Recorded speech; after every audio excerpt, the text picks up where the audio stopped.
অবস্থা দেখে তো মনে হচ্ছে না যে নির্বাচন হবে। ভাই হবে, তফসিল তো হয় নাই, তফসিল ইলেকশন শিডিউল যখন ঘোষণা হয়ে যাবে সেই জন্য সন্দেহটা আরো দানা বাঁধছে কিনা আমি ফয়জ না না আপনি একটা জাস্ট ছোট বিষয় একটু অ্যাড করে দেই। আপনি দেখবেন যে আজকেই ইলেকশন কমিশনের পক্ষ থেকে কিন্তু রাষ্ট্রপতির কাছে কিন্তু দেখা করতে যাওয়ার ব্যাপার, কাজে মানে things are going very good, কোনো সন্দেহের কোনো আমি অবকাশ দেখছি না। সেটাই ফয়জ আহমদকে একটু আমি জিজ্ঞেস করি যে ত্রয়োদশ জাতীয় সংসদ নির্বাচন ও গণভোটের তফসিল ঘোষণার আগে রাষ্ট্রপতির সঙ্গে সাক্ষাৎ করতে চেয়ে চিঠি দিয়েছেন নির্বাচন কমিশন। 10 বা 11 ডিসেম্বর দুপুরে সম্ভবত সাক্ষাতের সময় চাওয়া হয়েছে। ইসির কর্মকর্তারা জানিয়েছেন যে জাতীয় সংসদ নির্বাচনের আগে নির্বাচন কমিশন রাষ্ট্রপতির সঙ্গে সাক্ষাৎ করে নির্বাচনের প্রস্তুতি তুলে ধরে।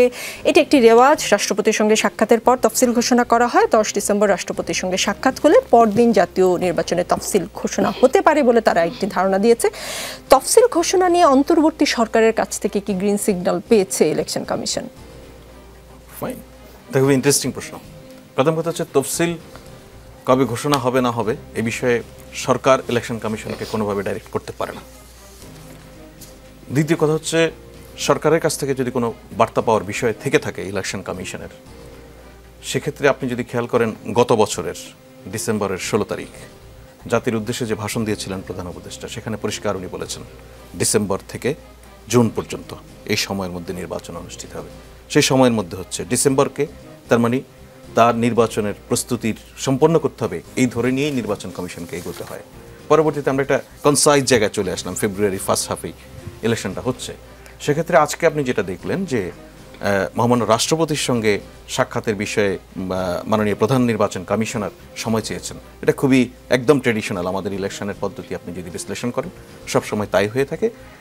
প্রধান ইলেকশন কমিশনার বা ইলেকশন কমিশনাররা গিয়ে ওনাদের প্রস্তুতি ব্রিফ করেন রাষ্ট্রপতিকে এবং রাষ্ট্রপতির কাছ থেকে এ বিষয়ে প্রত্যাশা করেন উনি বলবেন যে নির্বাচনের তফসিল ঘোষণা করার জন্য, তারপরে এসে ওনারা নির্বাচনের তফসিল ঘোষণা করেন।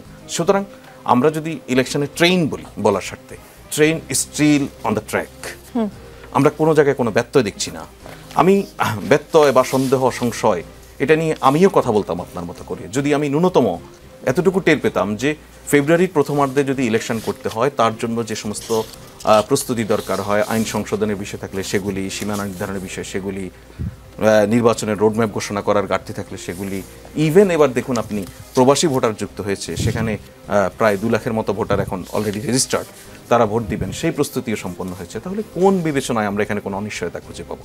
আমি যদি কোনো একটা ঘটনারও ব্যত্যয় দেখতাম যে ঠিক নির্বাচনের 1.5 মাস আগে এসে এই সময় এই কাজটি হওয়ার কথা ছিল এখন এবার হয়নি, তাহলে আমি ধরে নিতাম কোনো একটা ঝামেলা আছে। একজন নাগরিক হিসেবে অন্তত আমি কোনো ধরনের সন্দেহ সংশয় দেখি না।